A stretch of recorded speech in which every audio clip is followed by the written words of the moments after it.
Tantara pitiavagna raika karaha tsy nampino. Misy masimasina amin'ny trasy depôna lakinina. Tsy nampoizy nanolo fitiavagna na izy. Ke américain koa tsy nandalo. Oloranao fitiavagna zao, nandramby fa tsy nanda.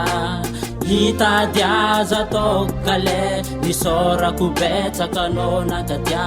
Fagnojy amigona la imanampinogna anao kale. Misora zagna ary, nandefa demandy tsy ela be. Vavanao tsy nisokatra fôteny valy. Zegny tsy midika hoe anao nitangatrika, fa niromponao nampitambatra tsika ke. Tandrigneso idira ty watolotrako anao. Sotra betsaka anao tia, nagnamiale fitiavagna. Rastomena double as kristiana kale, tsy manda fagnomiazagna. Sotra betsaka anao tia, nagnamiale fitiavagna. Rastomena double as kristiana kale, tsy manda fagnomiazagna.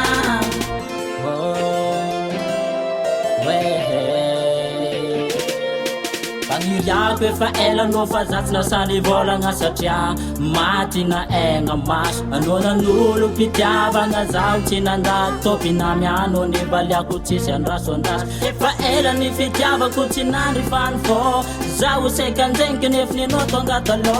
Misotra betsaka anao tsy niafahafatia, valala ndraiky izoragna tsika roa ifankatia. Vegnana mandary magnalavitra lapoasy, tsisy jaly tsisy tomagny fa fedaragna ifafafafy. Masoandry sy nivolagna miampy vazavany kintagna, fony fagnekina pitabatrara mitovy tsara ny fitagny. Sotra betsaka anao tia, nagnamiale fitiavagna. Rastomena double as kristiana kale, tsy manda fagnomiazagna. Sotra betsaka anao tia, nagnamiale fitiavagna. Rastomena double as kristiana kale, tsy manda fagnomiazagna. Utsika fandamatra nangana fiti,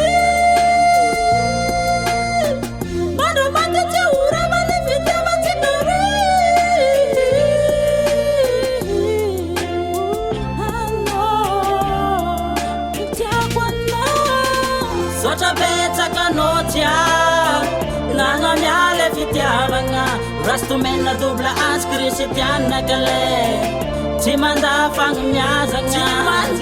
Sotra betsaka anao tia, nagnamiale fitiavagna. Rastomena double as kristiana kale, tsy manda fagnomiazagna.